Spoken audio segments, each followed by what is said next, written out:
돌아온 영들 리턴하지. 캐스파컵에서 전해드리는 하스스톤 이야기, 그 두 번째 시간으로 비밀 결사 시간입니다. 그렇다면 오늘 비밀 결사에 대해서 저와 함께 알아볼 텐데요. 이번엔 진짜입니다. 따라오세요.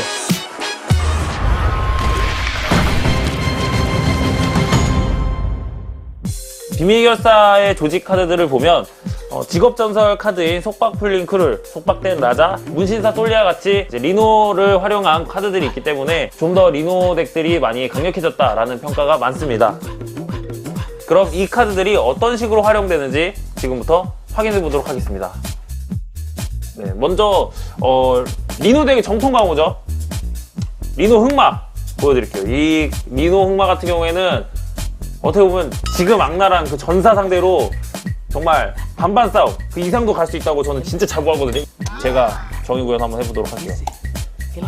중요한데 해적이 또 두 마리가 나와요. 이게 진짜 미치겠어요. 얘 좀 어떻게 좀 해줘요. 그리고 이렇게 맞다가 이기는 방법이 리노잭스 그 카드를 뽑는 거거든요. 들어해서 오케이! 부자가 될 거야. 끝났어요. 나왔어. 한번 열심히 때려봐. 체력 1 남을 때 써준다 내가 진짜. 15 체력에서 리노를 쓴다? 리노 덱 하지 마세요. 이거는 체력 20 이상 회복하는 덱이니까 차라리 여기서 죽었으면 죽었지. 아 근데 진짜 죽진 않겠죠? 오케이 살았어요. 일단 살았어요.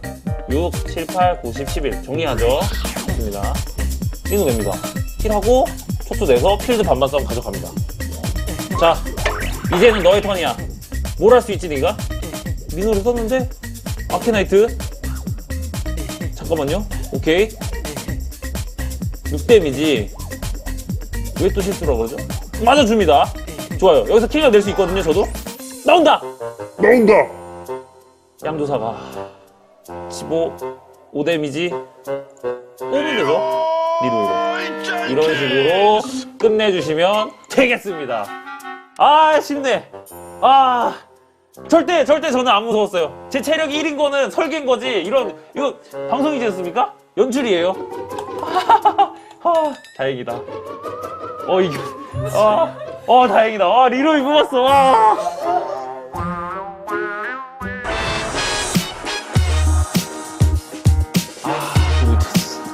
이번에는 이제 타제를 한번 또 보여드릴 텐데. 뭐야 왜 그래. 잠깐. 공포? 하지만 보셨죠? 여러분 이 카드도 역시나 또 새로운 카드인데 축소 물약이라고 모든 적 하수인에게 공격력을 3 마이너스 부여하는데 이걸 쓰면서 동시에 어둠의 권능 공포 모든 공격력 2 이하의 하수인 처치 싹쓸이 이런 식으로 필드 클리어 해주면 되겠습니다. 카자쿠스 내겠습니다. 내고 5코 플레이를 해야 될 것 같아요. 잠깐 지금 확인해야 할 카드는 4코스트 33의 카자쿠스입니다. 이 카드는 내 덱에 카드가 중복되는 게 아무것도 없다면 내가 만들 수 있는 마법 카드를 하나 만드는 건데요. 이 카드는 1코스트, 5코스트, 10코스트의 코스트별로 굉장히 강력한 마법을 두 가지 골라서 쓸 수 있습니다. 카자쿠스는 이 마법을 사용함으로써 상대방의 필드를 한 번에 역전시킬 수 있는 필살 카드라고 할 수 있겠네요. 10코로 욕심? 어차피 리노 덱인데 내가 못 버티지는 않을 거 아니야. 이거 한 대 맞았는데 뭐 죽겠어? 죽을 수도 있어.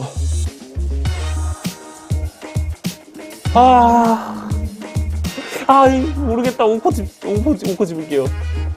그만할게요. 그 다음에 파멸연대 내서 어글 한번 끌어주고 다시 한번 카자쿠스 물량 내서 어글 한번 또 끌어주고 악마를 지금 5호짜리 소환해도 의미가 의미 있어. 이런 식으로 나옵니다. 두 마리 아까 죽었던 거 나오죠? 이런 게 나오지? 살았다고 하고 나가요. 안주인을 했어야 되는데 오늘 녹화하면서 별 다 깎아먹는다 진짜.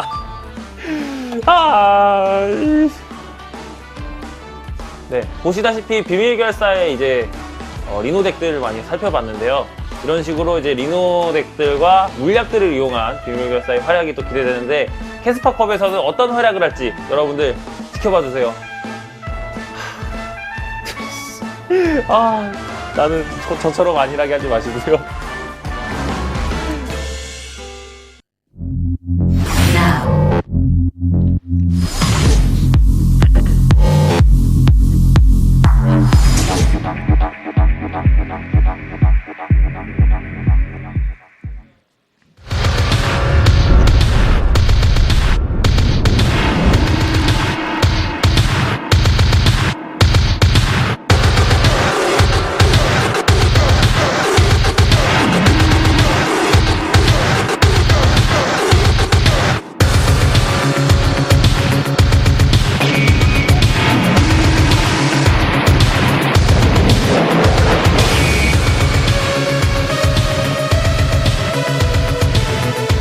Welcome back to the 2016 Hearthstone KeSPA Cup. It is me, Valdez. With me tonight is Wolf, and we are going into day number 2 of this great 3-day tournament. How are you feeling today, Wolf? I feel pretty good. I just had some delicious Shake Shack with you, and it was very filling, and I finally got to try that, and it was great, so thanks for the suggestion. So that already put me into a great mood, and now we are going into this second group. This group, of the two groups, is the one that has, by many standards, a clear favorite in Flurry, who has been the talk of all the pro gamers, all 8 of them, with the exception of himself. I suppose all 7 of them have been talking about he is one of the favorites to win this whole tournament. So he's someone I'm looking forward to watching with a lot of enthusiasm.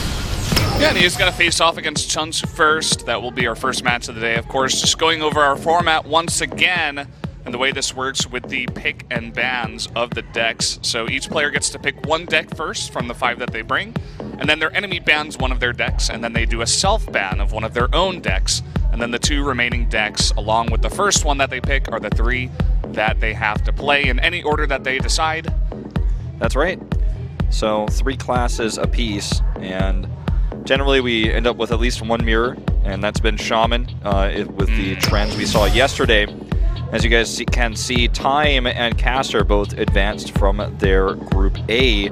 And in Group B today, Flurry the big favorite, but it's a bit of a toss-up between the other 3, CheOnsu, Dahyoni, and Kai0.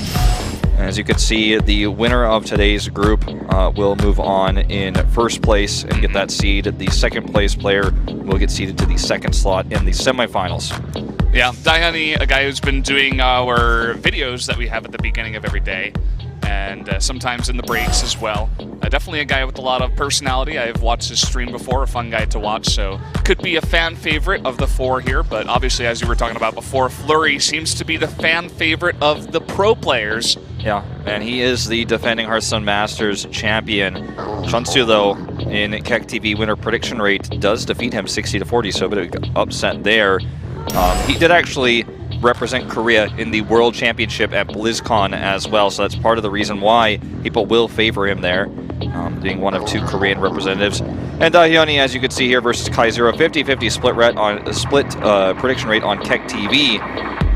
Apex first in HCT is Dahyoni, who is actually being represented, or is representing Cloud9 in this, the only real Western sponsor in this tournament, so that's exciting to see as well. Yeah, Cloud9, a team with a lot of other great Hearthstone pro gamers. You got Kalento and their Strife Pro. I think Firebat's in that team as well.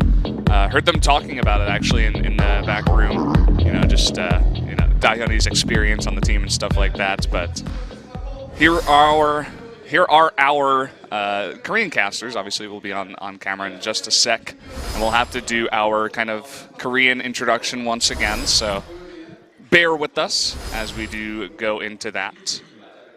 And we're just waiting on the Korean casters to hand it off to us so we can do our little thing. And while you're waiting, guys, 바로 go out there. 발데스 여러분들께 인사드리도록 하겠습니다. 안녕하세요. 저는 브랜든입니다. 많은 사랑을 부탁드립니다. 안녕하세요. 대현 미국인 김울프입니다. 네, 와우, 한국말만 기가 막혀요. So we just had to do our little introduction thing, just saying, please show us some love. And Wolf calling himself the Daehan Migugin.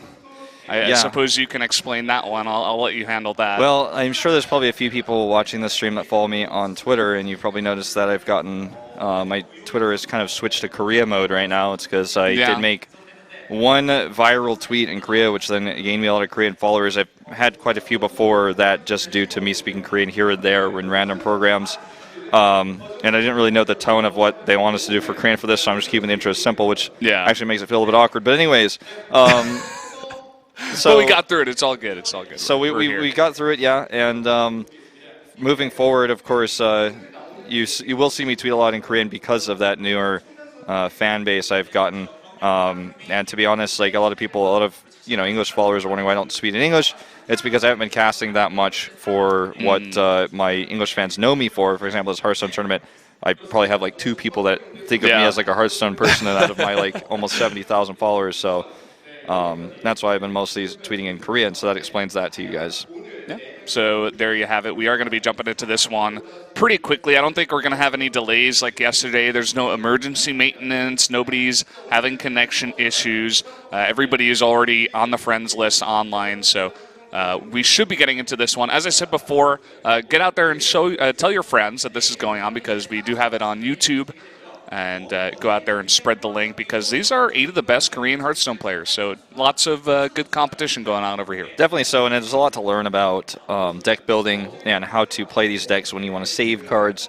And of course, you can really think about every turn that each player is making. We're going to describe to you guys what they know and what they don't know, and how you can use that in your play as well to improve and potentially rank up on the ladder. We'll also tell you which decks you probably don't want to use on the ladder, because they're snipe decks or they're decks for tournament play only. Yeah. In a meta where every pro is playing a certain way or every legend player is playing a certain way, but you maybe at rank 12, you're not going to encounter these types of decks, so it doesn't make sense for you to use them at that level. Yeah, maybe at that level it's just going to be like all aggro decks all the time. I mean, that's kind of the theme that we've been seeing even in the pro play, even in day one, and even at the high parts of the ladder. It's kind of like aggro city everywhere, but maybe even at that rank, there's less people trying on stuff and more people just trying to rank up as fast as possible. So they're playing like the hard aggro decks, the Pirate Warrior, all that good stuff. So yeah, and maybe playing like a super safe deck works for the meta on the ladder, stuff like that. we have totally different decks today than what we had yesterday as well. I mean, the theme is the same, basically. The meta hasn't changed in the last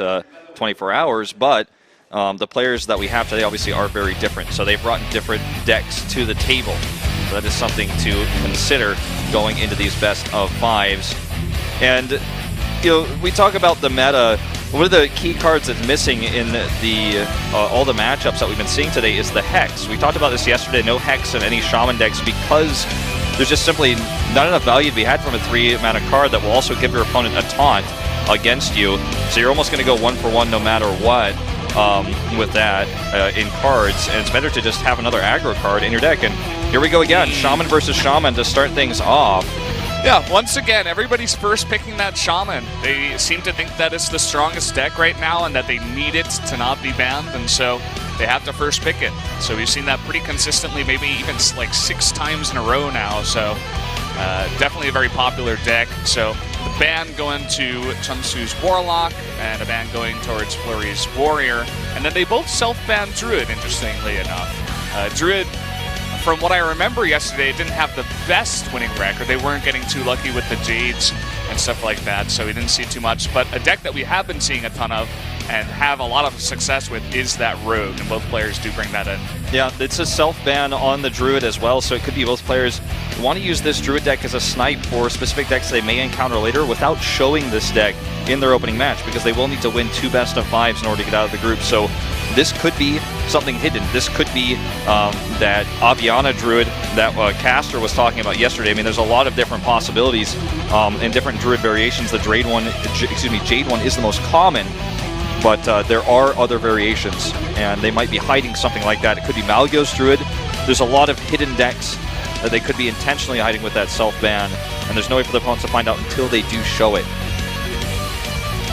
Very true.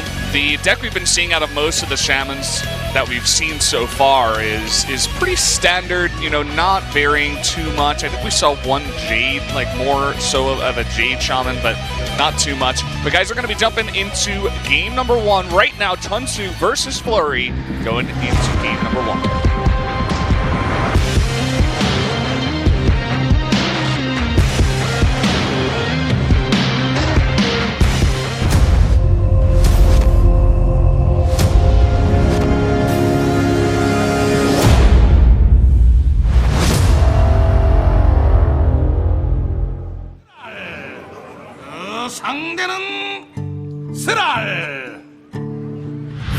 Here we go.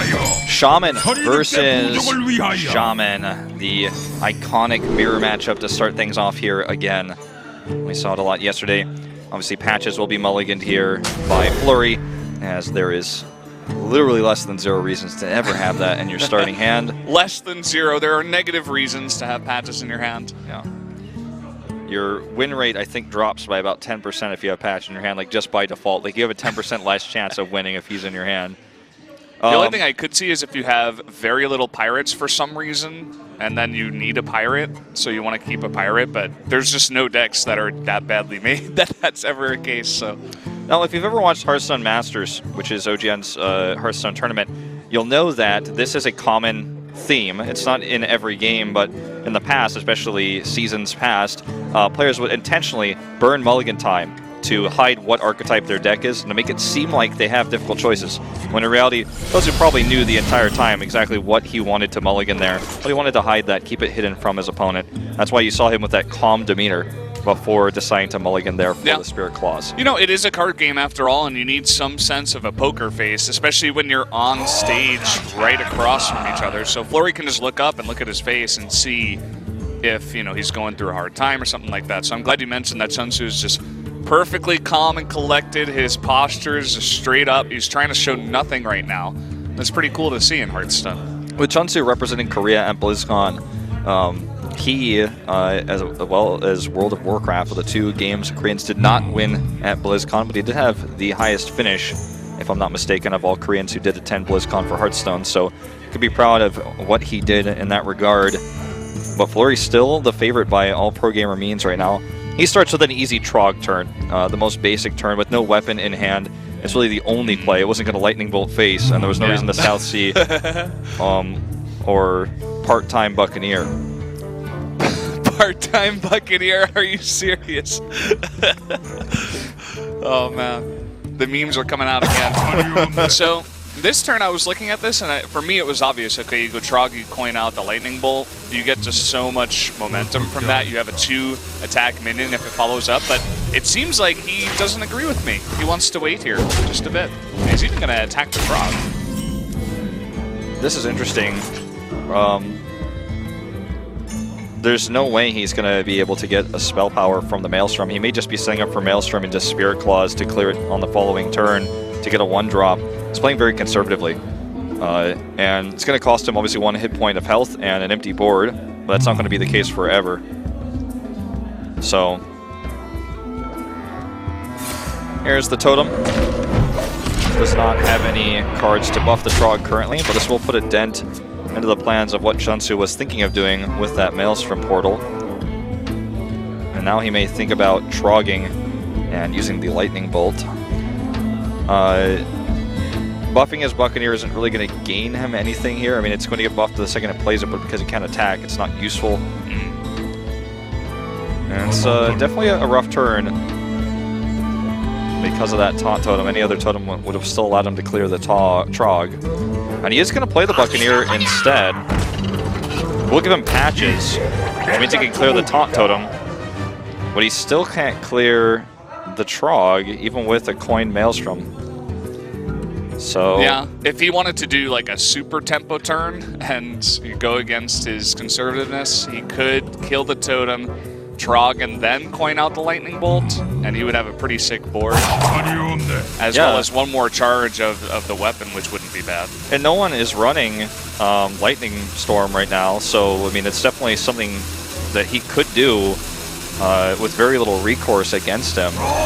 And it looks like he is definitely going to go down that route, as you just described. Or is he? Yeah. Yeah, he is.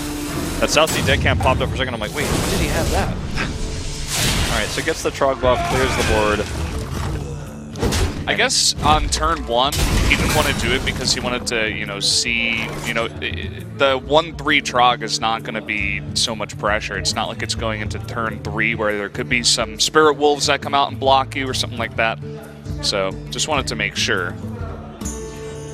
Yeah, the Spirit Wolves could have been disastrous if that came out. Jade Claw is considered here by Flurry. Will commit to it. This will allow him to clear the 3-2.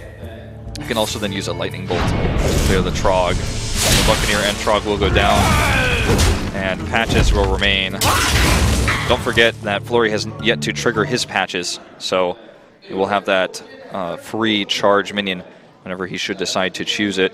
With the overload, from the previous turn for CheOnsu, the only mana-efficient play here, well, there's two. One is to just Maelstrom and clear the Jade Golem and get a 1-drop. The other one is to clear with patches and hope for a spell power totem and just kind of sit on that. I think the Maelstrom is better because even if you get a Spell Power Totem, what are you going to hit with it? Are you going to hit face for 3, or are you just going to sit on a 3-1? He might clear your totem. He's going to go for it. And he gets healing. That is not what he wanted. Yeah, look at his face. He's immediately just like, well, does not pay off. And now what do you do here? I mean, I guess you just trade into the 1-1 and go face with patches. Not exactly the most influential turn here. If you trade patches, you lose patches. If you drop the weapon, you lose the weapon. You remain with patches on board. I'd say keep the weapon because you still could get that spell power totem. That's true. And now you're 25% more likely to do so with the healing totem already out on the field. All right, here comes patches for Flurry. He's going to South Sea as well. See if he saves the weapon. He should. Yeah. And Flurry playing a lot faster than CheOnsu. I mean, that was a pretty obvious turn for sure, but you could tell that CheOnsu is definitely one of these slower, more passive players, kind of just really thinking out every single turn. Rope Su. This is unfortunate right now for CheOnsu that he still doesn't have spell power. He could roll for it. If he gets it, he can have a perfect Maelstrom turn, save his Spirit Wolves. He's going to try for it. Either way, he still can clear it with his weapon. And you know, I think at this point you just have to. It's unfortunate, but yeah, time to say goodbye to the Spirit Claws. They did their job. It's all right too, because you were gonna have to use. Well, I guess you could have saved the Spirit Claws for sure. So this time he's going to go in. To be honest, I'm not even sure what that is. Arcane Anomaly? Arcane Anomaly. Whenever you cast a spell, give this minion 1 health. That actually will set up nicely if not cleared with the Feral Wolves. He is not going to let that happen. He's going to, with this top-decked Maelstrom Portal, drop his own. He gets Finley. That's a nice health pool for a 1-drop. And with the Healing Totem, there's some synergy there. It's good for trading against all the other cards that Shaman runs, so it's not that bad for sure. A pretty big power turn here from CheOnsu though. With 5 mana, he's not overloaded. He could go Wolves into, you know, Flame Tongue. Maybe he just Wolves into regular Totem first, and then he has 3 minions on board for Flame Tongue next turn. You know, if Flurry can't clear any of that. Yeah, then he has Maelstrom he can use to follow up. The Wolves, of course, will overload him with 2 mana. He's going to see which Totem he gets first. Gets Taunt. Would have liked for heal if he's going to Wolf this turn, but he'll do it regardless. He's not really having the best totem luck, is he, in this game? No, he's certainly not. Okay, it looks like this might be an Aya turn. Not even a Might anymore. Yeah, that was an insta-Aya. Golems are our best friends. Gets a 2-2. He'll have the 3-3 afterwards. Also has that beefy 5 attack minion. That will probably draw the Lightning Bolt. The problem is you still end up with a 3 health enemy. And in this matchup, health is often more important than the attack. So it's almost like you get rid of 1 minion and the same one pops up again. Especially when he has that Jade Lightning in hand, which will do 4 damage and summon a 4/4 should he kill Aya.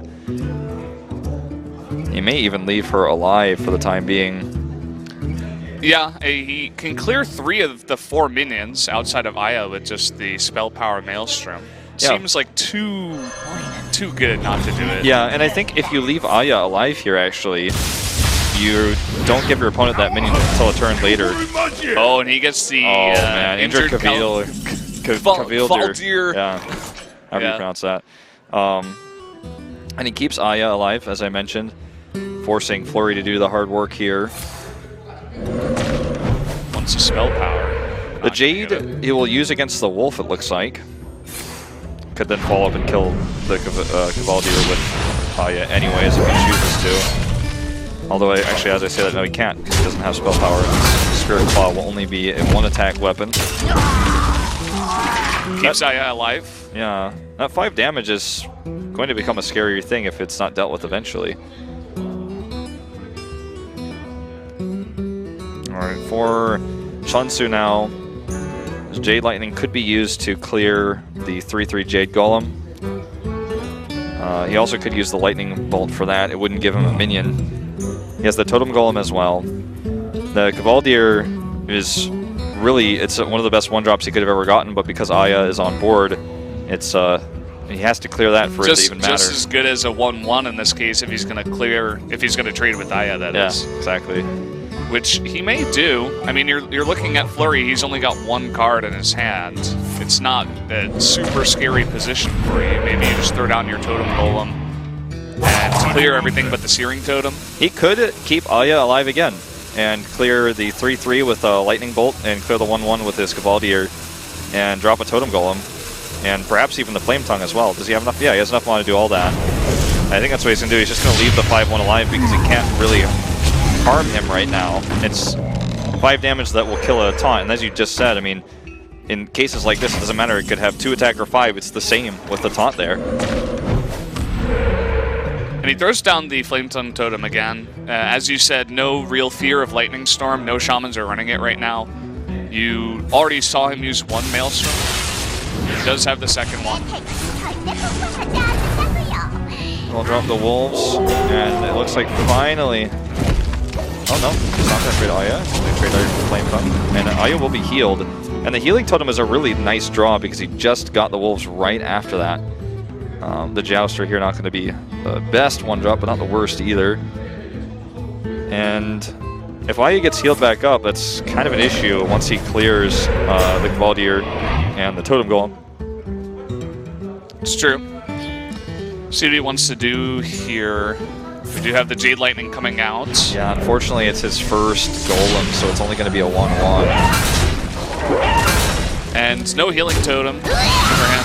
Just gets a Taunt Totem, so not going to be able to heal up either of those very weak minions on his board, so can easily trade one of them. Definitely the Totem Golem here. This is really... Spirit Claws. And he has another one too to follow it up. It's really good if he gets Taunt or Heal here, excuse me, or Spell Power. And he gets the worst one. He gets the worst one. I mean, both players getting unlucky here. Aya now bang up to full health, can be killed by this next Jade Lightning, or by trading minions, but that would be the bad way. I think he definitely wants the Totem first. Is the next Jade Golem 4-4? Because then maybe he trades in the 2 minions and then...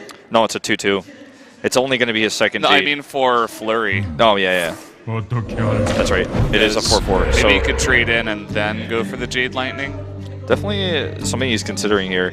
He also has now 11 damage in hand. Yeah, you could see like he keeps hovering over those 2 cards, and we talked about information before. That might even give Flurry some information where, you know, what's going on in CheOnsu's mind? Why is he targeting both of these cards? Probably means like he doesn't want to use them, but he feels like he has to, so they could be direct damage cards, and so maybe Flurry is going to play a little bit more passively when he sees that. Time waits for no one. Let's see what he decides to go for here. He will go face.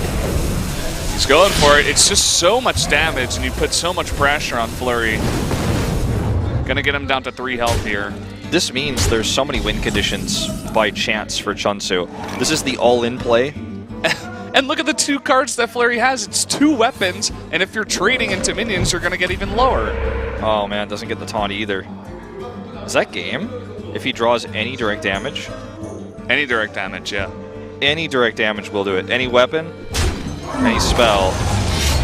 He will kill the Spell Power Totem, but doesn't matter. There's no damage that's going to do 2 damage that he's like, aha, I got 1. It's no weird 1 damage because either. Even if you clear the 1-1 and, you know, Flame Tongue Totem is the draw, then the Totem kills you. He really needed that taunt. I think he has to kill the 1-1 though, because the Spell Power isn't going to affect him anyway. Like if the Spell Power... Yeah, there's no like 2 damage spell. Right? Exactly, and there's no 1 damage spell either. It's 3 is the minimum. Oh, he does this instead. Both Maelstroms were used too. I think this is actually a misplay. Either way, he leaves the 1-1, and what do we see? Flame Wreath, faceless. And that's the first one for both players, so getting pretty, well, not super deep in their decks, but 14 cards for Flurry, 16 for CheOnsu. Yet again, he needs a Taunt Totem. He'd like one. He's not going to get it. He's still in a good position in this game, but because Aya is still alive, that's not going to be helpful. Another mediocre draw here, and he's going to have to... again. Yeah, he needs the Taunt Totem. That's basically it, because he needs to trade both of those big minions for the 7/7. Okay, he gets the taunt. Yeah. You know what? He might even He doesn't have to clear the 7-7 now because he Yeah. has the taunt. Because the 7-7 can't get through, it only attacks once. Both minions he trades will heal if he trades into both 1/1s. There's no way he can get through the taunt because no one's running silences or polymorphs of any kind. So I think right now he's really considering whether he wants to throw out Thalnos. Is it even valuable? Both Maelstroms have been used, so I'd say there's no downside. Unless he's afraid that CheOnsu is running some teched Lightning Storm into his deck, which is possible, but I mean, are you really worried about that when you have 2 health left? I think we're worried about a lot of other things instead. He could run his space in, but that's not going to give him any value here anyways. Oh my god, he's going to Okay, he's going to attack the 1-1 and go face with Aya because he needs to start getting some pressure. Because when you're in this kind of situation, you're basically forced to trade every single time, but if you can find any little bit of damage, then you have a chance of actually winning. So. Oh man, and you know what? He's starting to get closer and closer with this Totem Golem being a dead draw, essentially. Yeah. And he's still got a 50-50 to re-roll a Totem. A Taunt Totem, that is to say, on Flurry's side. Yeah. So he's like, okay, thank God. If he doesn't get the Taunt Totem, yeah, that's not really going to help. Yeah. He needs to rely on the Taunt Totem again. If he doesn't get it, does he lose, though? I think he does, because he doesn't have enough damage to clear everything on board. He needs the Taunt Totem, and he gets it. Oh, man. And now next turn, he's going to have a huge amount of damage. This is a game that will now be decided by whether or not CheOnsu throws direct damage or not. If he does, he wins the game 100%. If he does not, he loses the game 100%. Yeah. There is no middle ground here. What does he draw? It's Yeah, Spirit Claws. Okay, wait, he can roll this. 1 in 4 chance. He can roll the totem. 1 in 4 chance. Here we go. Oh wait, no, he just has to. Okay. Oh, that's We're right. dumb. Okay, yeah, he can just kill the totem and then just go face. So there you go, CheOnsu winning that game. Yeah, oh my god, I can't believe we missed that. It seemed like CheOnsu thought about it a little bit too. He's like, wait. He's like, I killed the 2. Yeah, okay. I need 3 damage to kill the taunt, and then I wait a minute. Yeah. And we were saying it too. We're like, any direct damage does it, and then he gets direct damage. And we're like, no. Yeah. Either way, CheOnsu does win. And Any casters, am I right? an incredible hold though so far for Flurry in that game. CheOnsu's patience is really the thing that, I mean, we've only seen 1 game now, but his patience was really what stood out to me. And I want to see CheOnsu pull out the Warrior. It's likely that Flurry will bring Shaman again. And I think Warrior is a really good matchup versus Shaman right now. And Rogue can beat anything he brings to the table. Rogue seems to be the wild card, destroy everything deck. It seems to be, in my estimation, the deck you want to have as your last deck, especially if you're up 2-0, because the crux of the deck sometimes comes down to your draws. And if you have 3 chances with the Rogue deck. Do you get Tomb Pillager early? Are you not going to get the Tomb Pillager or the Gadgets 3 games in a row? Pretty unlikely. So Yeah. I'd say go Warrior here. And we'll see what he decides to choose. Obviously, you can do Rogue now and lose it the first time, and then he has 3 chances for Warrior as well. Yeah, I like the Warrior pick, for sure. I mean, also, let's not forget, Flurry can change it up. Very few players have in this tournament, but he absolutely has the right. I mean, there's a reason why they keep first picking Shaman. I think everybody sees it as the strongest deck right now, so if that's going to give you the best chance to win, might as well go with it again. Let's see what they choose going into game number 2.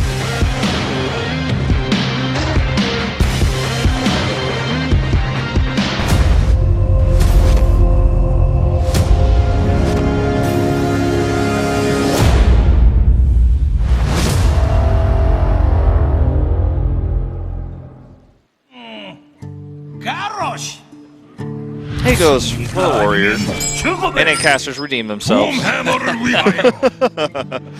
And it is going to be the Shaman again as well, so everything we predicted. This looks like a more aggressive Warrior Pirate deck than what we saw yesterday, though, with a Bloodsail Corsair. And the Heroic Strike, so... Yeah. This is going to be pretty aggro by CheOnsu.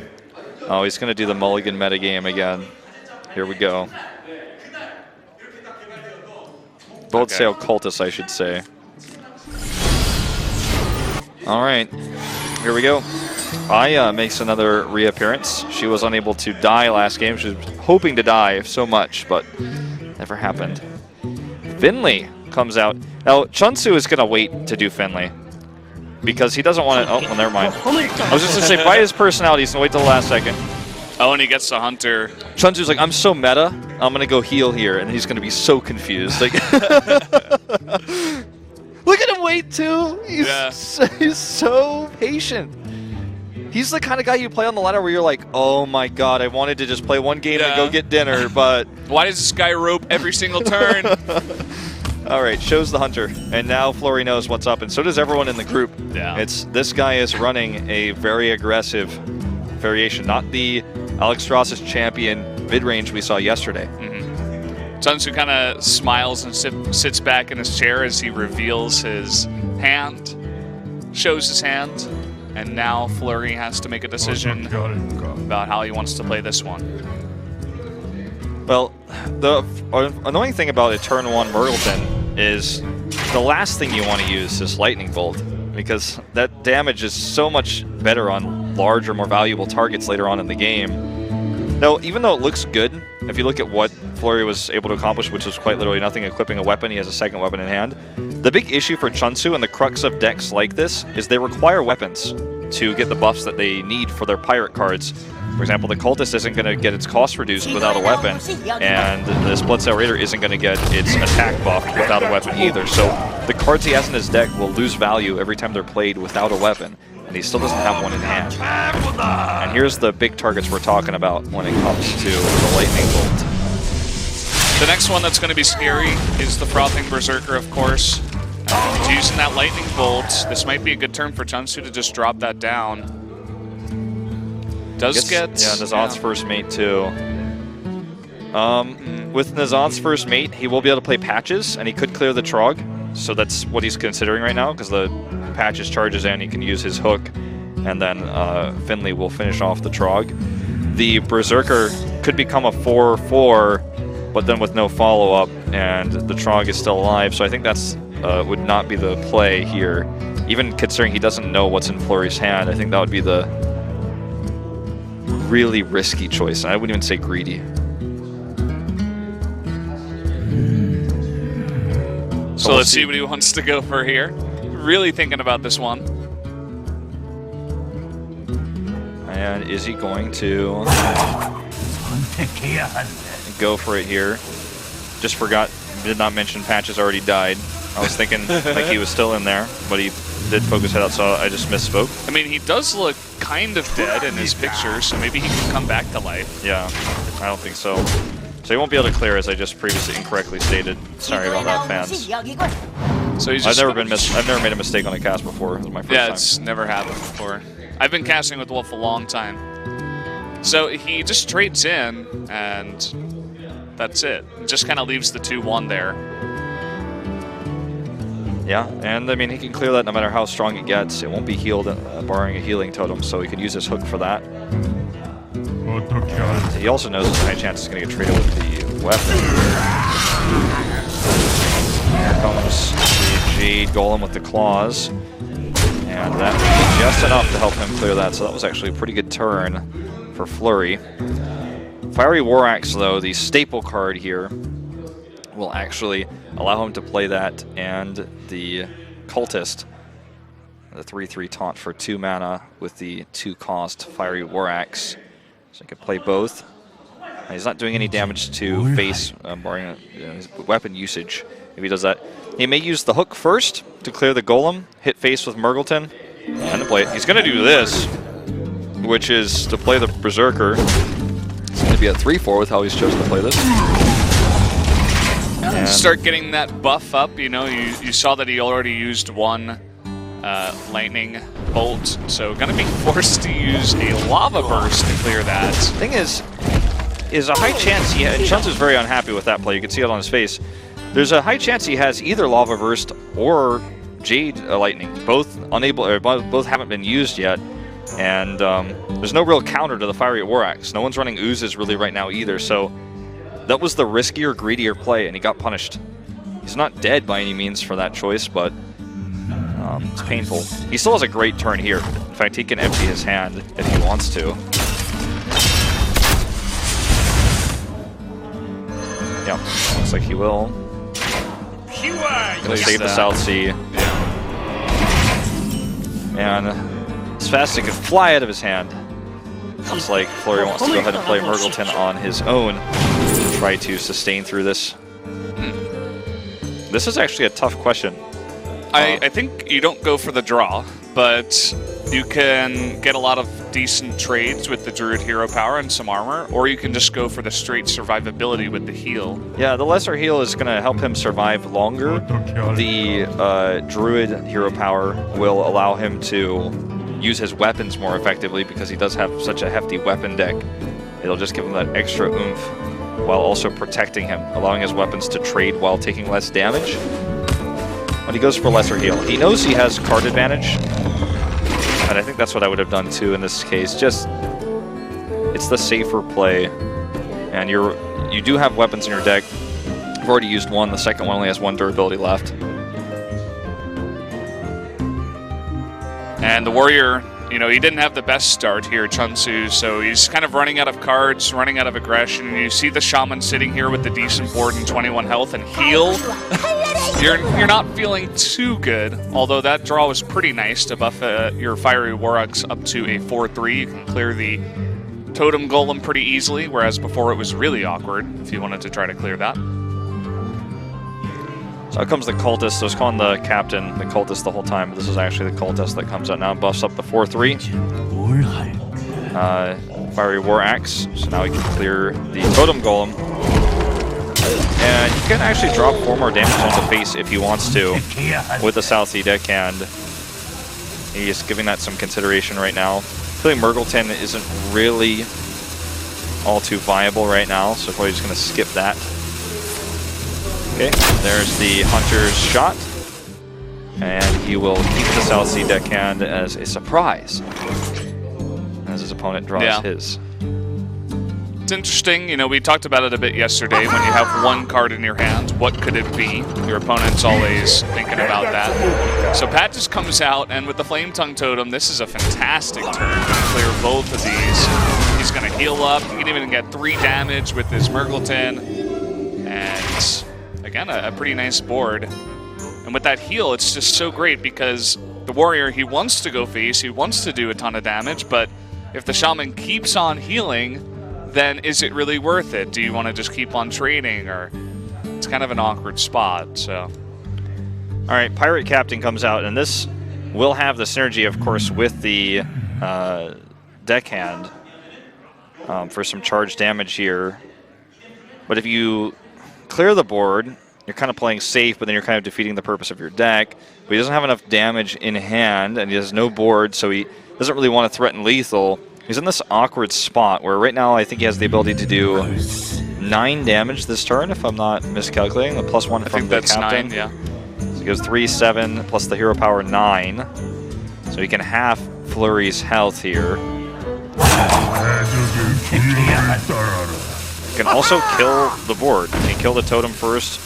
He's going to go face. Okay. That's what this deck is designed to do. And so I can't fault him for his choice here. He still has 1 durability left on his Fiery War Axe. He's got Arcanite Reapers probably in the deck coming down the pipeline. He can use to try to finish. And we already saw Heroic Strike. If he top decks that, wins the game. So, yeah. This is an interesting turn for Flurry. He does draw the South Sea deckhand, and he can use that to charge into the 3-2 instead of using his weapon. Or I guess into the 3-3 because he does get the extra damage. He's going to trade that out and play Aya, it seems. If he plays Aya here, then he can't heal. He can't heal, and I think that would be too risky. He's going all in on it. There's a chance he just straight up dies, you know, to the hero power and Heroic Strike. It's going to be South Sea deckhand, and that is 8 damage, not 9. Unfortunately, he can put him down to 3 after the Shaman heals. You know, get him down to 1, and then the Shaman heals up to 3. That's the problem. Next turn. If there was no heal here, you just put him down to 1, and then you just say, you can't kill me. And Shaman doesn't run healing cards, so I win. But with the healing power here, which definitely ended up being the right choice at the end of the day, it may just be best to hero power pass. I think he's just going to go face. He's hoping on drawing some direct damage next turn. Heroic Strike would kill him, even if he healed up to 6 somehow, if Flurry damages him.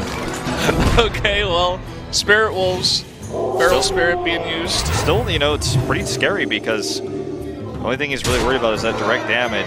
Yeah. Does he have Mortal Strike in the deck? That's the question. We don't know, but I assume this does. That, yeah, this variation deck. should run it. And if he draws that, I mean, it depends on how many runs, 1 or 2. Let's see what he gets. I think it's Upgrade. I think it was Upgrade. Yeah, that is not what he needed. Oh boy. And that is game over. We're going to go to a tie score here. Upgrade. We'll give him a 1-3, which is not enough. Just he he chooses death, as the Shaman does say, and there we go. So the Shamans of both players now being used up. A couple of them getting wins, and Shaman domination continues here at the Hearthstone KeSPA Cup. Flurry showing us some greedy plays there, but it paid off in the end. It seems the biggest thing I've learned from this tournament is when you're on the edge of death, there's so many ways you can die that you really just kind of go all in.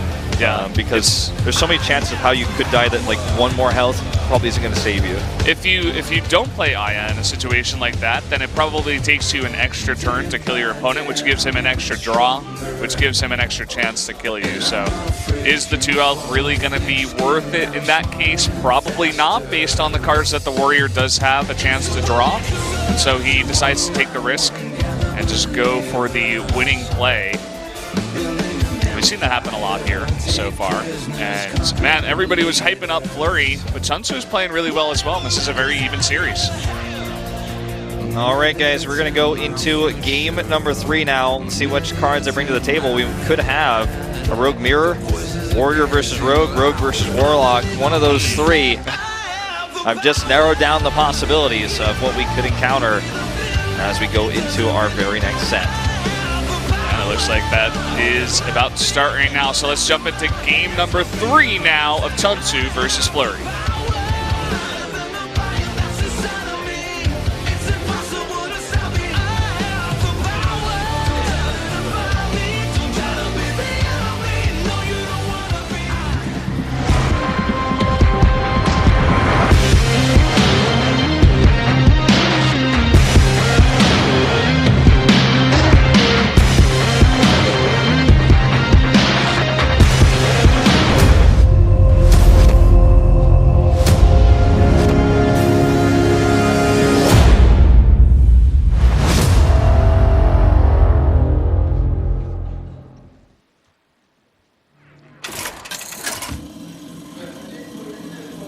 Welcome to game 3. The Warrior from CheOnsu versus Flurry's Rogue. You can already tell what variation of Rogue that will be, and we've already seen the Warrior. Here we go. Ooh, that He's upgrade microing his cards. that upgrade is tempting to keep, but he like chats his opponent. He's like, "Should I keep it?" The upgrade. He's like, "What do you? Don't chat. That's against the rules." Uh-oh. Oh no! The patches in the what start are you hand. doing? Go home, Patches. Patches like, I just want to be warm in the hand. It's winter time. It's December here in Seoul. It's very chilly.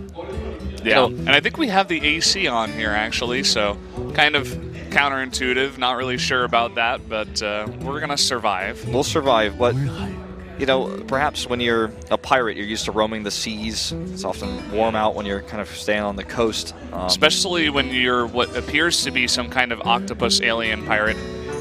Yeah. As Patches is. It should be good in the water. You know, should be okay with that. You want the warmth of the hand for sure in these moments. He's just lurking in there. So, obviously, if you could see the response to Patches right now, imagine if there was also a 2-1 on board with him as a partner, and been able to clear both. So, unless you prep Fan and Knives, which didn't have prep, so I guess that'd be a silly choice anyways, but I mean, if that would be the only other way. So, this could be a good turn for upgrade. He can fire War Axe and upgrade it, and just swing to the face for 4 damage with 2 charges left. Would absolutely be a solid choice.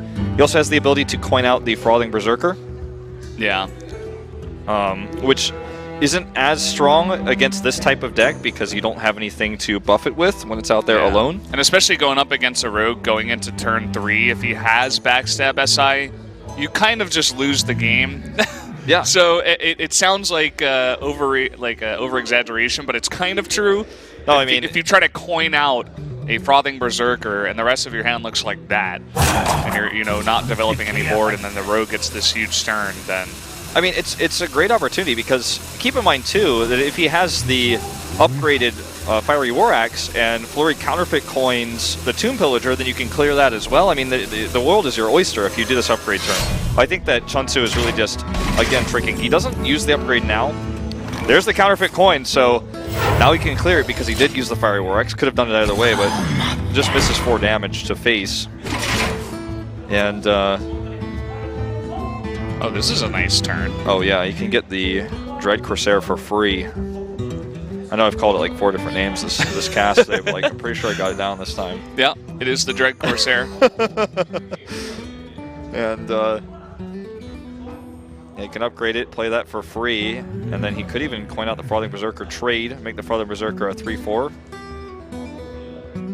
I think the fear of the backstab SI is always going to be there, but the reality is it's going to come eventually, and he doesn't know that Flurry has it, but he does in fact have it. And the longer you wait, the better chance you give the rogue to have that combo. So I think upgrade and Corsair is definitely happening. The question is what he follows up with, and it is going to be the Frothing Berserker.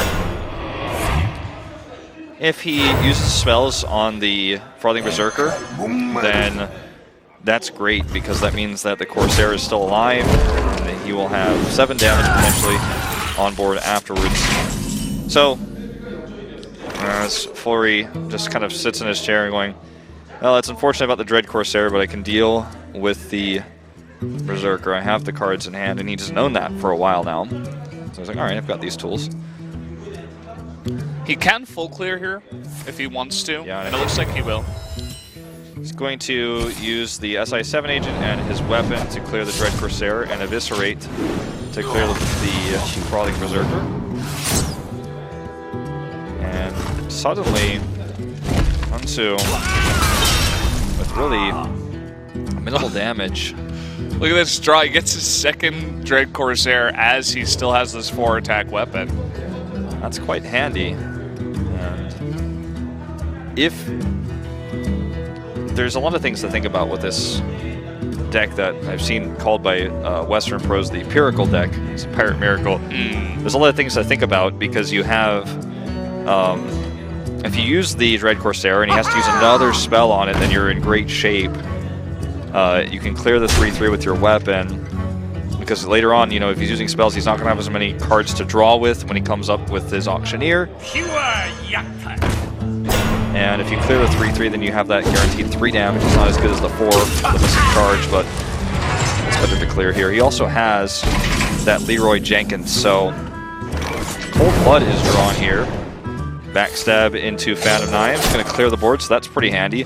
But ooh, two dead Cold Bloods. Could be a lot of damage coming up soon, TM. Yeah. Kind of an awkward turn. Oh, is he? Oh, he's going to use it on patches. There you go. Yep. So that's kind of awkward. What are you going to do against that as the warrior? You have no board, a 4-attack weapon. I think you might just start to begin going face and racing, but that's also kind of risky. Well, he doesn't have 6 mana either, so if he drops Leroy, he has 10 damage, but then he can't get his extra charge that he wants, so he misses 5 more damage. That 1 mana card is really a slow extra 5 damage. It's a really awkward hand right now for CheOnsu. Yeah. He doesn't know what Flurry has. Like, he could be terrified that actually that's a Gadgetson in hand and he's going to play it next turn. And in fact, the Cold Blood itself is very scary, but he doesn't know, that that's what it is. From CheOnsu's perspective, there's no quote-unquote right turn. Like, I think it'd be perfectly acceptable to upgrade and hit patches. It would be fine to upgrade and hit face. I think the only wrong choice would be to upgrade and hit the small-time Buccaneer. Or to Leroy. Yeah. Give him a couple more 1/1s, and you have your 2 health minion. That just doesn't make any sense. Did he hit the Buccaneer? You Oh did. my God. Well, I'm not sure about that move. It takes away a very important charge on your 5-attack weapon. You could have had 10 damage to face, but now you only have 5. And he's going to have the 5 damage to you anyways. And you still took the 2. I'd say removing the 5 is a bigger threat. Removing the 1-2, you could think of it as a different, larger health target for a second Cold Blood, which, as it turns out in this case, Flurry does have. So it's harder to deal with 2 minions that have large attack rather than dealing with 1 separately. So I could see that rationale. But in this case, it won't matter because he's just going to use it anyways. I love this play out of Flurry. He's like, this is so non-standard, but when you're in this position, it makes perfect sense. Because there's no way for CheOnsu to clear that without attacking it directly. Yeah. If he had his own patches, then a pirate would help, but his patches already died. Well, he probably has to just Leroy into it, unfortunately. I don't see really any other way around it. The Zoth's first mate is not going to be useful here. He can play it after he plays Leroy, and then clear one of the whelps. That's probably the play. Although he's going to lose his 5 charge. He can't charge to face. He'll lose 5 damage, but I think either way, like, he has to kill one of the whelps with his weapon and kill patches with Leroy. Doesn't really matter which way he does it. I guess probably should use the 5-1. He doesn't have to kill a whelp. But it's like he's going halfway because he killed the Buccaneer last time with the 5. And then if he went 5 face this time, it's like, well, you kill 1 minion and you go face 1 time. It's kind of awkward. God, the amount of top deck games you and I are going to watch in this tournament with aggro meta is pretty crazy. Well, he hides Nazoth's first mate, which is totally fine, because he's going to get the same. He wasn't going to be able to get value off the weapon anyways, and it would have been traded out by one of the whelps, and he has armor. This is a pretty good draw to get the Raider 3-3. He's so scared of the Gadgets and Auctioneer, though. If the Gadgets and Auctioneer draws, he wins, basically. Flurry. Tomb Pillager's not bad either. Yeah, can be cleared, but again, CheOnsu's getting pretty low on that warrior. And you were actually playing this deck earlier, playing with double counterfeit coin as Flurry is, and drawing the second counterfeit coin in this situation is really painful. It's not going to help you out at all. It's just going to sit there until you draw gadgets in, and it's just kind of awkward. It doesn't help. It's definitely awkward for the time being. He's just going to get a second standard coin from the Tomb Pillager. But it's funny because it's kind of bad in one way, but in another way you could think of it as, well, I've got more chances to draw gadgets in now, and gadgets in alone wouldn't have been good. It would have been better because it's at least a body on the board. But it's not the end of the world. Now he has 2 activators for gadgets if he draws it, which is really his win condition here. Gadgets in or Leroy, I suppose. Yeah. Prep is not the answer. Luckily, he has a large health pool here, which is funny considering CheOnsu traded so often. Look at Flurry. His face just tells the story right now of his situation. This is like every player who's played any variation of Miracle Rogue has been here. We've all been here. Yeah. And this is a tournament game. Except sometimes it's like you have a Cold Blood and no minions on the board too, and that feels even worse. Because you're like, oh, I should just run 1 Cold Blood, but then there's that one game that you win because you have that extra Cold Blood. It's really just about getting the right cards at the right time. I think he's trying to actually calculate whether he wants to hit the small time or not, because next turn he can eventually clear it off, and he's trying to calculate like how much damage could he have, because he does have Mortal Strike, and at least we assume so. We haven't seen it yet, actually. Yeah. It's likely he has Mortal Strike, which will be buffed to 6 damage. So if he takes 6 from this plus Mortal Strike, that's 12 damage. I don't think he can hit this right now. It's so If risky. he does, and he has no clear on the next turn, he's going to take 9 damage. 3 this turn, 3 on CheOnsu's turn, and 3 the next turn when he clears it with his dagger. So 9 damage from 22 puts him at 13. And that begins to get a bit scary as we see a charge minion coming in, and the rogue all of a sudden is looking a lot less healthy. He just needs that Gadgets and Auctioneer. I mean, this is... It sounds silly. It's like, well, I keep saying that. Why do you keep saying that? But because that's how he wins. Now with 7 health, Leroy Well, we'll cut it with the weapon, I guess. Yeah. One more turn and Leroy won't cut it anymore, though. He was probably thinking about that as well, and he gets it. Oh, man. Okay, that will do it.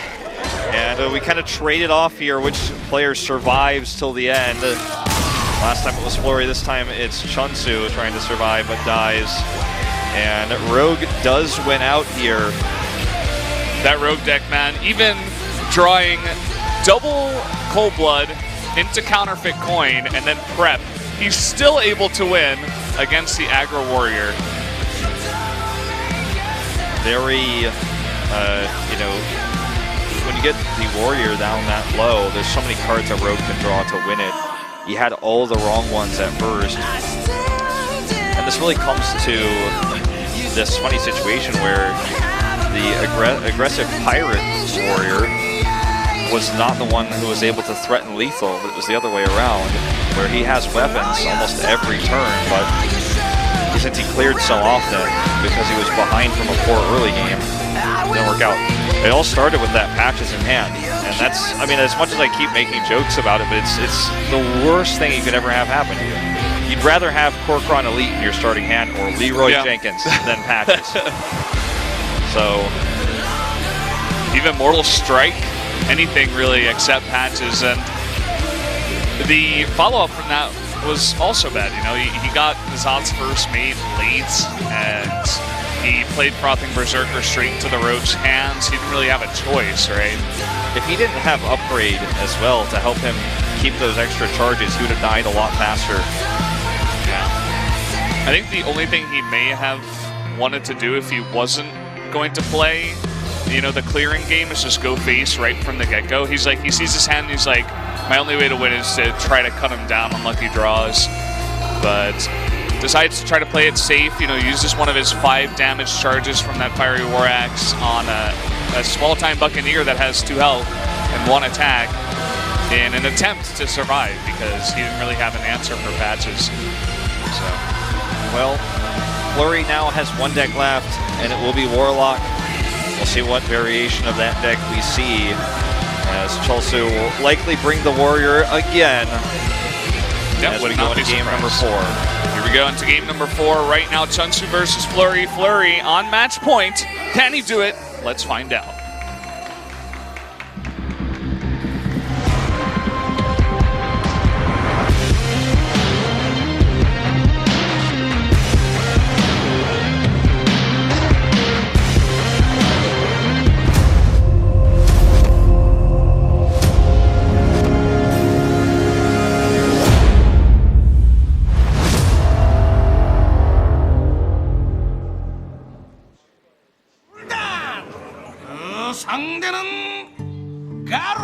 Well, if you were wondering if it was Reno lock or not, here's your answer. And in fact, it looks like he's going to keep Reno in hand, which is often, when you know exactly what type of deck you're up against, the thing to do. And it's funny because in this case, this is the rare case where you will know exactly what you're up against in the Warrior deck, because he's already played against it once. This will not be what you see on the ladder. So it's always, when you're running a Reno deck, though, holding on to Reno is not a bad thing. It just means, though, if you're playing its control deck, you might lose some tempo from having this high-cost card in your hand. I think this is the right choice, though. Siphon Soul, that's not really what he wanted. And a much better hand here for CheOnsu this time. It's almost like he has too many weapons this time, but yeah, he has some anti-synergy with his weapons, in fact. I think it's still better than what he had to deal with last game, so. There is a legendary card that will give his weapons +1 in his hand and his deck, and we haven't seen that card in this tournament yet, but if he does run it, could be very strong with what he has in his hand if he top decks it. But unlikely he runs it. It's a controversial card, not a lot of players like it, and it has a crazy long name. It's the one I described yesterday, like Hobgob Goblin. Hammerizer plus Monorizer, so like he's the one. If he has that card, then it'd be nice to coin that out because he'd get a lot of value weapon-wise. Sun Fury coming out here, not going to be able to taunt anything, but you just need that on the board. And sometimes it sucks to play this vanilla, but it's against this type of deck, you kind of like to have it. It's got 3 health. It's quite healthy. Can trade with multiple drops.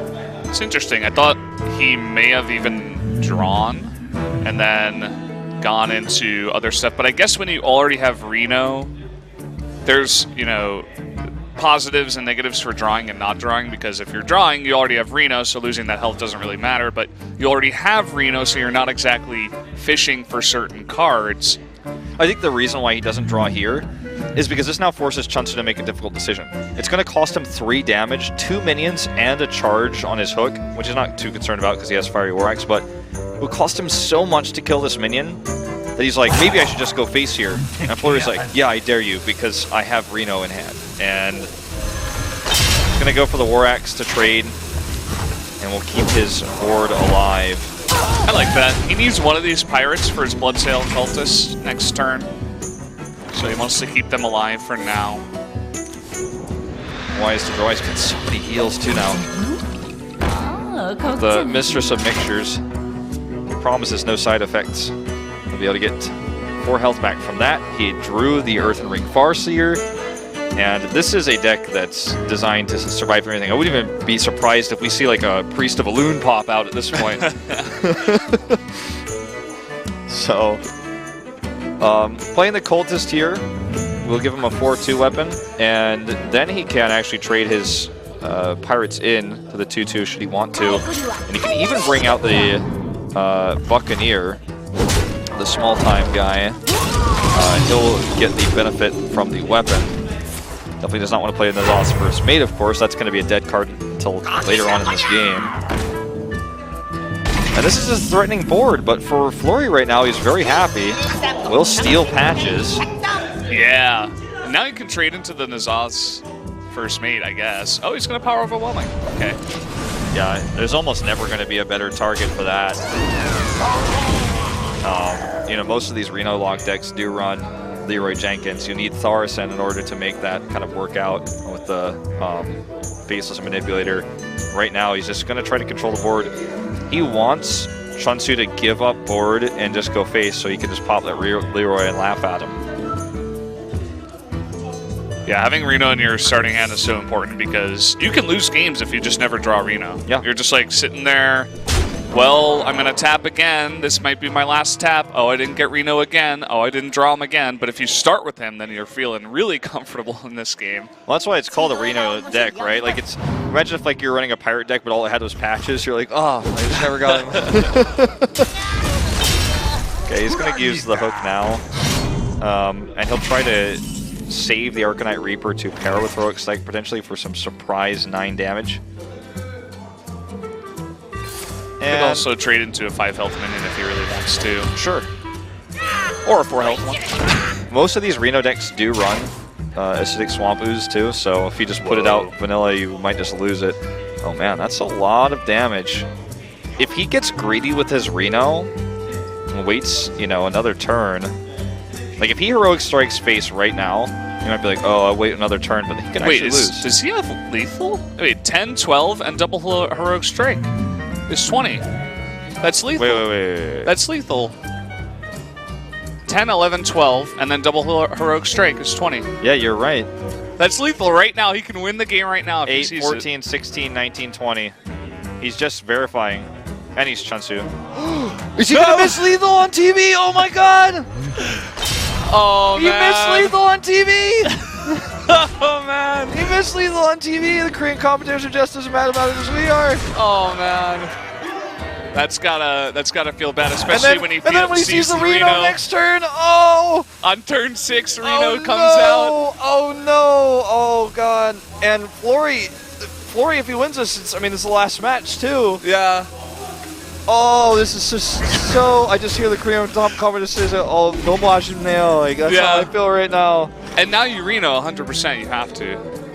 Yeah, it's exactly 12 damage on board. Now, so even if you don't know about the heroic strikes, you have to read it here. CheOnsu still could win, but I believe that his chances are very much lower. Yeah, much diminished, I'd say. Also, he's got Twisting Nether. Flurry does, so if he survives you one more turn, he's got Siphon Seal and Earthen Ring Farseer to stay alive. And Flurry's really thinking about this. He's like, is there any way that maybe I don't play Reno? But I'm like 3, 4, 5, 11, 16. You have 12 health. I'm like, I think you play it because maybe the if Earthen Ring he is wants 3. to know if he can Siphon Soul the 6-3 instead, but is that really worth it? Or you're going to have to play Reno on the next turn anyway. He's going to do it. He's really thinking about it. That's his only other choice. Obviously, you can't play any of the other minions, and he is going to do it. Siphon Soul, and I think that might still be game now with the double heroic strike. Well, yeah, I guess we know. Still game. We knew that he had the double heroic strike, so we knew that Reno would have been the right choice, but there's no way he could have known that. Wow. Well, at least CheOnsu attack. can be happy that he forces a game 5 where he missed lethal on television. And, you know, mistakes made across the board. Flurry, I think he had to play Reno there. If he doesn't play Reno, or I mean, if he does play Reno, is there a chance that he still loses? Of course, but I think he was just going for the risky play. He knew he was behind because of the Arcanite Reaper and the 6-3 Blood Sail. What is the name of this card? Raider. It's still a ton of damage, and he would have to try to survive until Twisting Nether, and even then, it's going to be a lot of damage. So Look at him, he's shaking. yeah. He's pretty frustrated about that one. Now we're going to have a Rogue versus Warlock. We haven't seen CheOnsu's Rogue yet. So we'll see how this one looks different. Or if it's exactly the same. I imagine it's very close, as this Piracle deck is all the rage right now, and my favorite deck we've seen so far in this tournament. I told you guys yesterday I was going to be playing a lot of it after watching yesterday, and that I did pretty much all night and all the way on the train to the studio today. And it's definitely quite powerful. And you know, this matchup could go either way, but it feels like the deck we just saw from Flurry felt almost like it was with all the heals we were seeing, even Earthring Fireseer tech, it feels like it was designed to counter a face deck, not a rogue deck. Yeah, so we'll have to see if he can pull it together for game number 5, going all the way here for CheOnsu versus Flurry.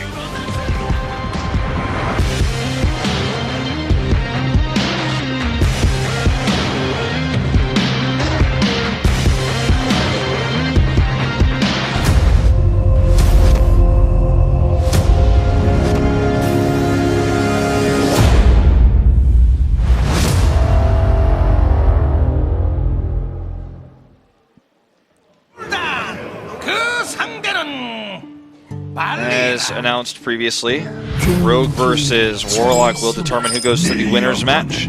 And we see a much more low drop hand this time for Flurry. And I'd say CheOnsu is once again going to mess around with that conceal, but he will probably let it go. Not going to be too useful here. I'd rather have a backstab or a eviscerate or even a Tomb Pillager probably in his starting hand. So much thought going into this one for CheOnsu, but I think definitely that is the mulligan. Counterfeit coin not too useful right now either. And we'll get the small time Buccaneer. That's a nice pickup. So much synergy that deck or that this class has with that, because Rogue can simply create its own weapon with 2 mana at any time. And patches will come out with him. So pretty good start here so far for CheOnsu. Can always Swashbuckler a little bit later on. You don't necessarily need a Warlock card super early on in the game. You won't be able to play it anyways unless it's Soulfire, so. So if he wants to get some early damage in, I think the obvious play you go for the dagger here. Or if he wants to get a Warlock card early on, then he can go for the Swashbuckler. 선택지가 정말 많아. I'd say a Swashbuckler opens up options. There is the potential of board clear. We could see from Demon Wrath, but like you're not that concerned about it. Wants to save it regardless. It'd be a mana inefficient turn to play it. He would only get half the value from his mana. And you'll really know that that's the main reason why he doesn't defeat the swing here. And because he's CheOnsu, he's going to leave us in suspense. I'd say he's probably not going to swing. Although, he's got that swing in hand on the mouse. He's waiting until the last second. And He will swing. okay.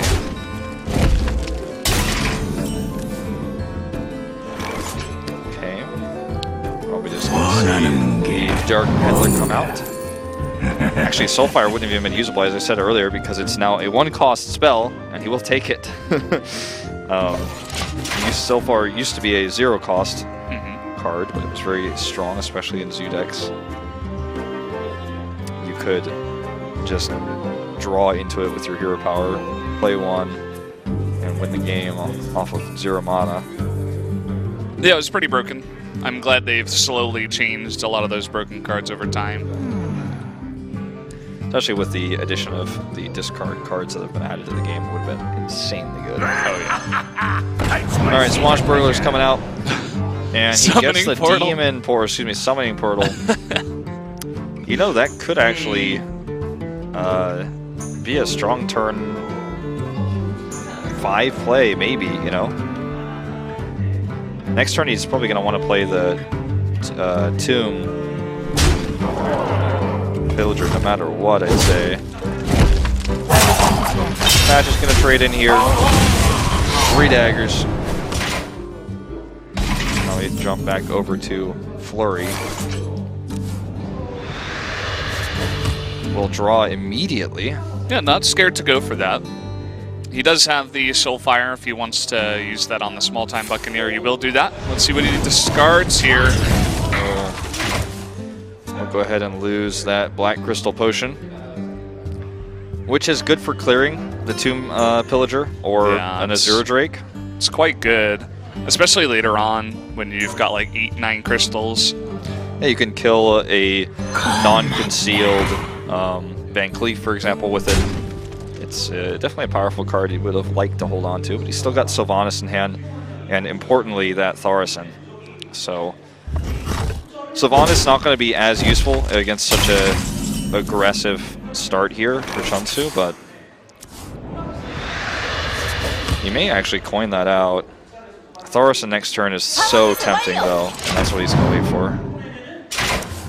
He's getting pretty low, too. He has to be careful with that early start from the small-time Buccaneer and all that weapon damage. We already have Flurry down to 15 health, and with Leroy Jenkins in hand for CheOnsu, he's getting close. He's got 7 damage right now on board, plus Leroy is 13.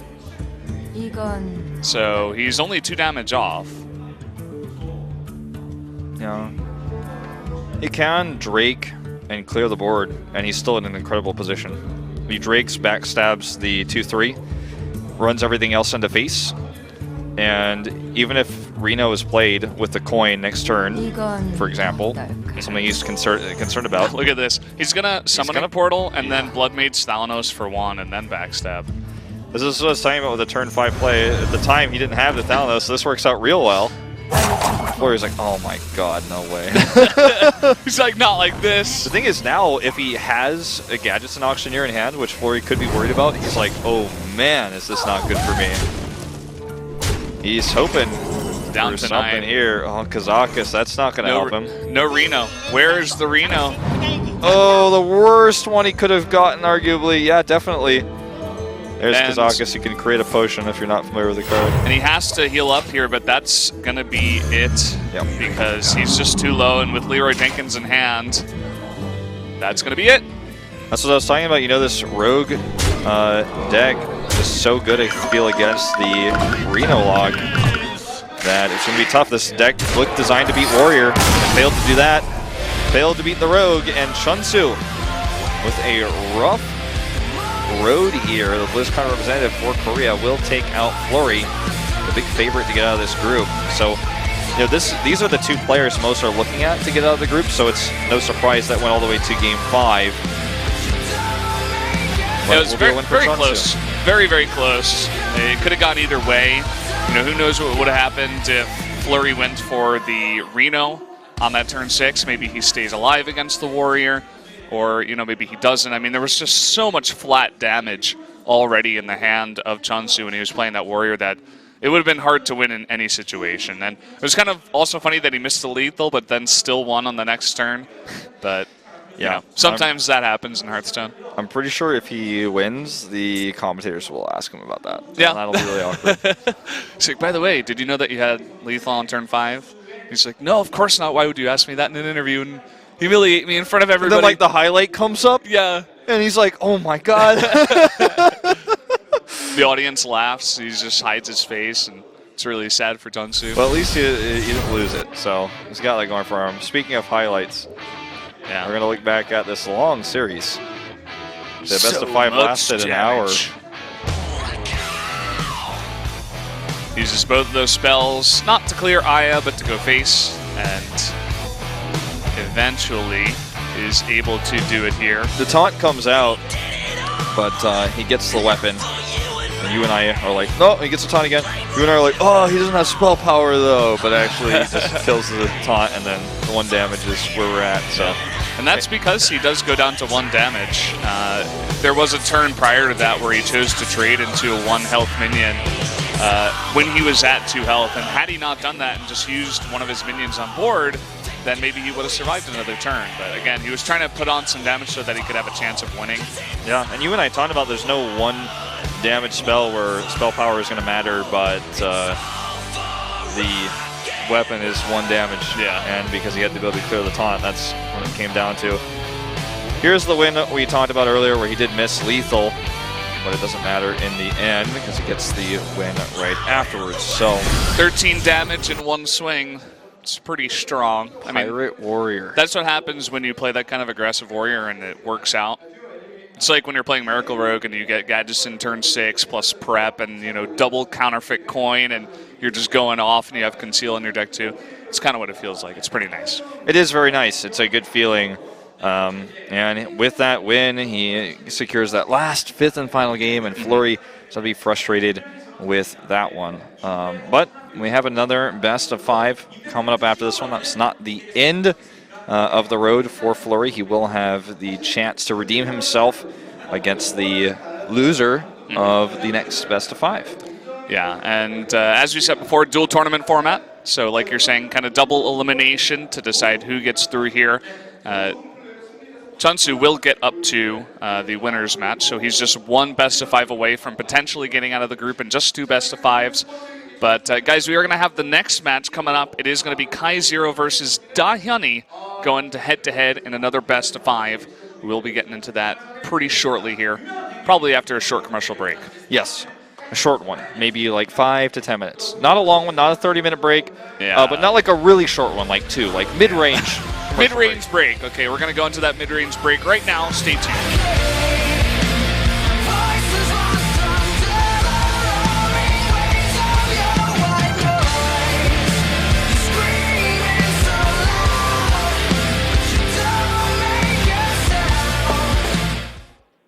Next.